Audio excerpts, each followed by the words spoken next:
episode of Old Jeeps Out West, we're going to be revisiting the time we got the Golden Eagle stuck in Sneffels Creek. 2019 had been an epic year for snowfall across the Rocky Mountains. As you can see here in the video, even in late July, there was still a ton of snow well above tree line.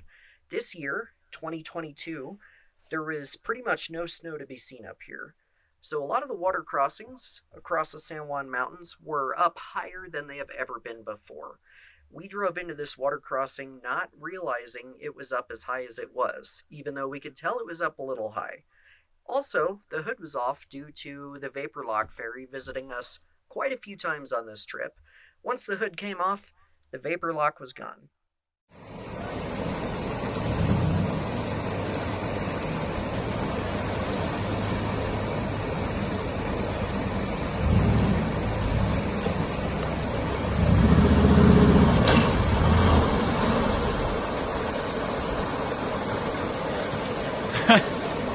Uh-oh! Uh-oh! Better get it started! And it was exactly at this point when we discovered that the ignition system on the old Golden Eagle was not waterproof.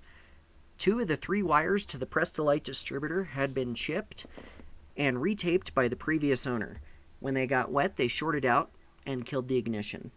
We tried to starter crawl backwards, but there wasn't quite enough juice in the battery, so we ended up waiting for anyone to come along with the winch. It's Uray, someone will be along soon enough. And thankfully, someone in a nice late model JKU came along and put their worn winch to the test.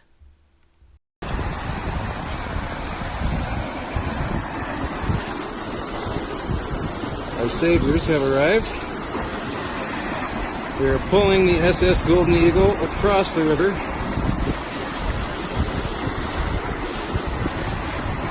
There's a little bit of water in here.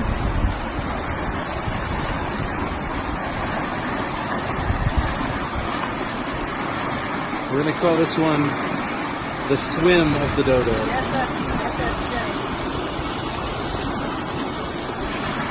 Oh, Heidi.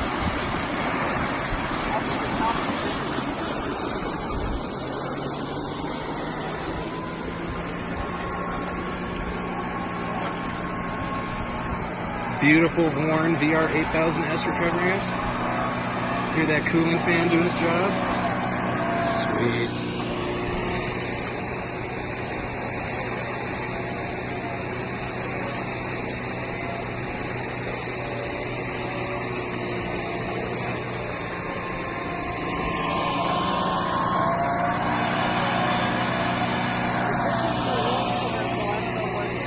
Oh yeah.